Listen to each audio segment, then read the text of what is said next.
Welcome to Season 4 of the Rural Mum podcast. We're kicking off with an exciting addition to our lineup, a dedicated Tuesday section to homesteading. Today, our first guest is the incredible Lizzie from Mendoran, New South Wales. She started with homemade preserves in her kitchen, and Lizzie's journey took off into a remarkable turn during the Bye to the Bush movement. Tune in to discover how she expanded her product range and secured in-store stockists, getting ready for an inspiring episode filled with stories of growth, community support, and the heartwarming success of a rural entrepreneur.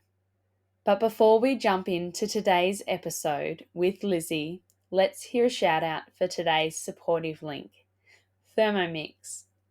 Thermomix is a kitchen aid that can really help rural mums and those who are needing and wanting to eat more healthy, cooking from scratch, and using the online Cookie Do subscription, which is a cookbook at your fingertips attached to your machine, where you can try hundreds of thousands of recipes from all over the globe in your very own kitchen. Many of the rural mums who have been interviewed on The Rural Mum have and do use a Thermomix. They all speak so highly of it and have said that it has made their farm journey, whether they're homesteading or whether they're just cooking for their family and farmer, a more achievable and easier goal, as the majority of the work is done by the Thermomix. It also means that they can restock their pantry staples from home without having to buy additional stock or additional ingredients. They have it already in their pantry, ready to go. Now let's get into today's episode.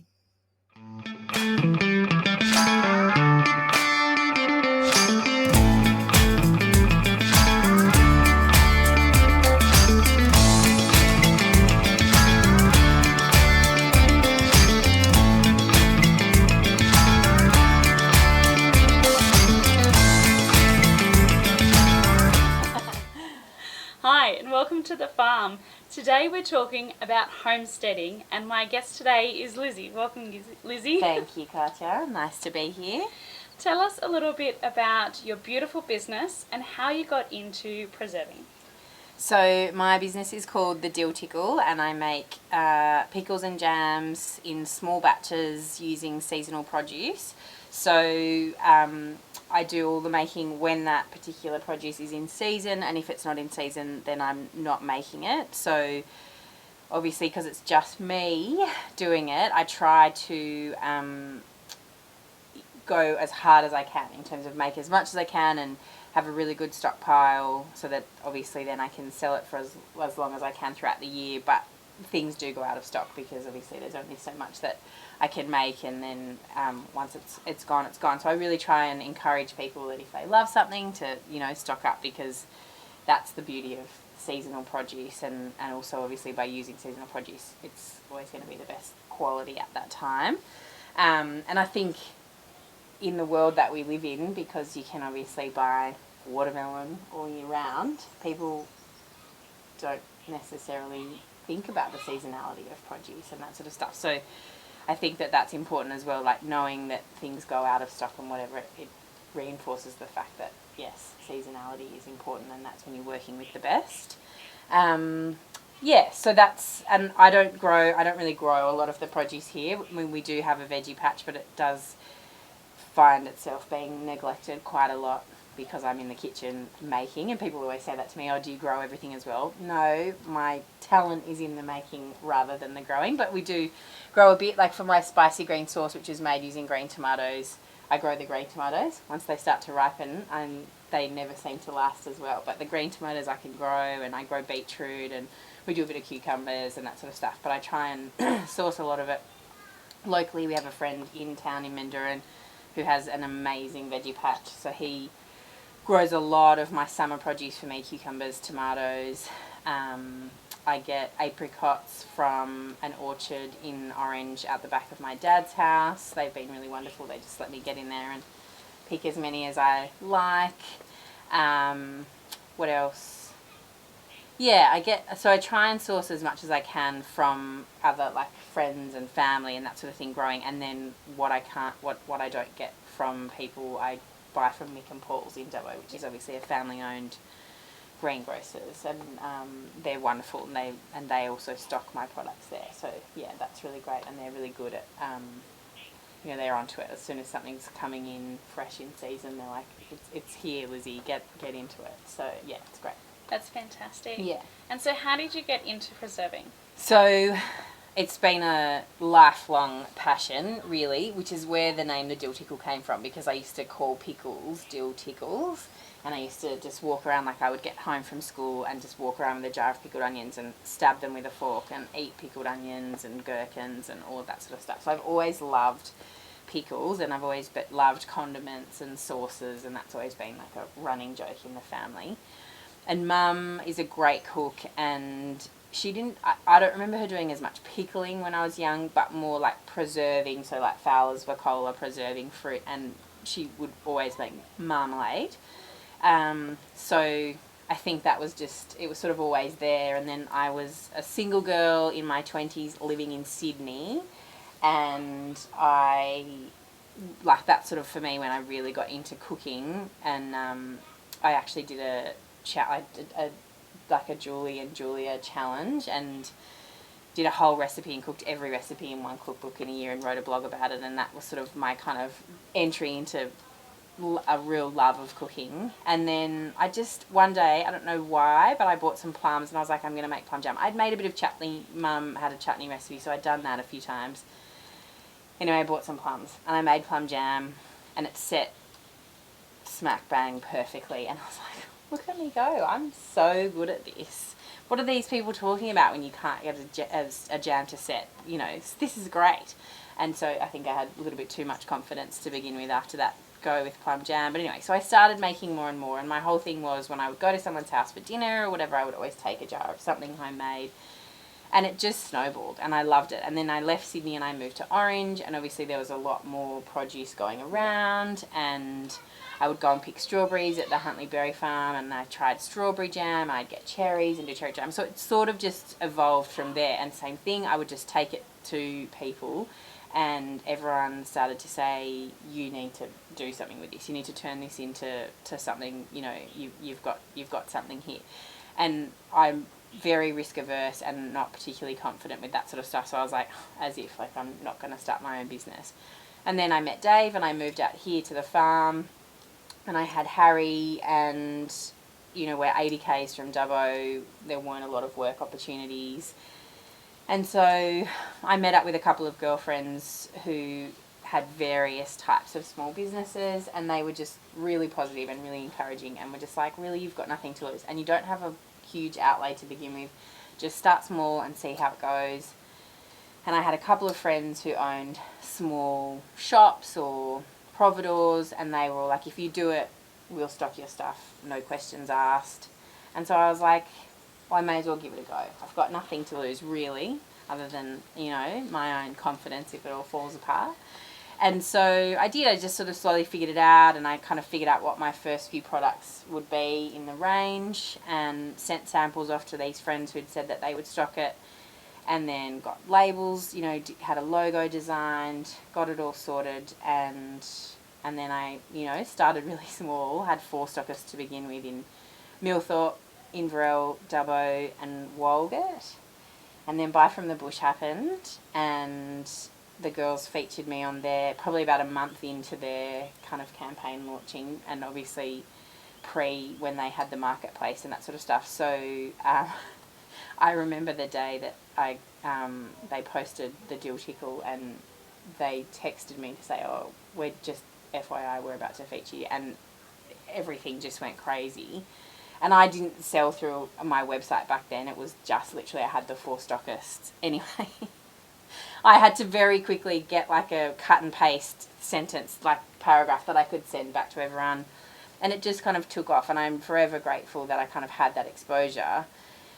And then, but I've always tried to be really realistic about what I can actually do, because it is just me. And I was pregnant with Edie at the time, and then I had Edie, so it was very much about like just do what you can manage.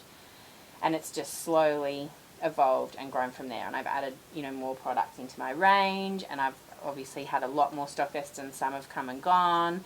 And now I've just recently, like a month ago, launched my website, and now people can buy direct from me. So it's been and that's 4 years down the track. So it's been a very slow burn to get to where I am today. But that works for me. Like, as I said, I'm quite risk averse. So that's just kind of been the way it goes.